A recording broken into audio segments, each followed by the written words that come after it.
Hi friends, அஸ்ஸலாமு அலைக்கும். இன்றைக்கி பாஸ்பூசா தம் ரோட்டுக்கு வந்து 1 கப் ரவா, 1 கப் சர்க்கரை, 1/4 டீஸ்பூன் பேக்கிங் பவுட்ரு எல்லாத்தையும் நல்லா கலந்துக்கிட்டு, அதே கப்பால் 1 கப் தயிர், புளிக்காத தயிரை ஊற்றி நல்லா கிண்டி விட்டு வச்சிடணும். 1/4 கப் வெது வெதுப்பான பாலில் குங்குமப்பூ போட்டு ஊற வச்சுருந்தேன். உங்களுக்கு வேணாங்கட்டி ரோஸ் வாட்டரும் ஊற்றிக்கலாம்.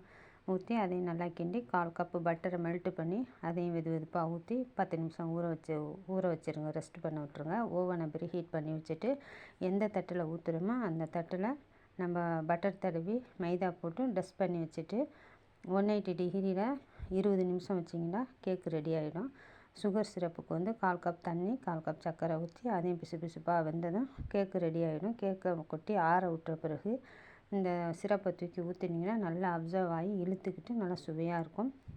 டெக்கரேஷன் வேண்டாம், நீங்கள் முந்திரி பருப்பு வேண்டாம் போட்டுக்கலாம். சாப்பிட்டு பார்த்திங்கன்னா சுவையாக இருக்கும். சாப்பிட்டு பார்த்துட்டு லைக் பண்ணுங்கள், ஷேர் பண்ணுங்கள், கமெண்ட் பண்ணுங்கள்.